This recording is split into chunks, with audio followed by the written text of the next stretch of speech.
Hi friends, మరి మీరు చేసుకోబోయే రెసిపీ వచ్చేసి జీడిపప్పు పులిహోర. ముందుగా ఉడికించిన అన్నం తీసుకొని అందులో కొంచెం సాల్ట్, నిమ్మకాయ రసం వేసుకొని కలుపుకోవాలండి. ఈ విధంగా స్టవ్ ఆన్ చేసుకొని ప్యాన్ పెట్టేసుకొని అందులో 2 టేబుల్ స్పూన్స్ ఆయిల్ వేసుకుందాము. ఆయిల్ వేడెక్కింది. ఇందులో కొంచెం జీలకర్ర, కొంచెం ఆవాలు వేసుకుందాం. 1 టీ స్పూన్ శనగపప్పు వేసుకుందాం. అలాగే ఒక 8 నుంచి 10 దాకా జీడిపప్పు వేసుకుందాము. ఇప్పుడు వీటన్నిటిని ఒకసారి బాగా మిక్స్ చేసుకుందాము.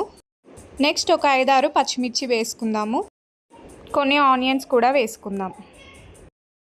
కొన్ని టమాటో పీసెస్, కొంచెం కొత్తిమీర, కరివేపాకు వేసేసుకుందాం. అలాగే 1 టేబుల్ స్పూన్ అల్లం వెల్లుల్లి పేస్ట్ వేసుకుందాం. ఒక 1/2 టీ స్పూన్ పసుపు వేసుకుందాం. ఇప్పుడు బాగా మిక్స్ చేసుకుందాము. ఇలా తయారైన మిశ్రమాన్ని అన్నంలో వేసుకొని కలుపుకుందాము. చూసారా, జీడిపప్పు పులిహోర అయితే రెడీ అయిపోయిందండి. టేస్ట్ మాత్రం సూపర్గా ఉంటుంది. తప్పకుండా మీరు కూడా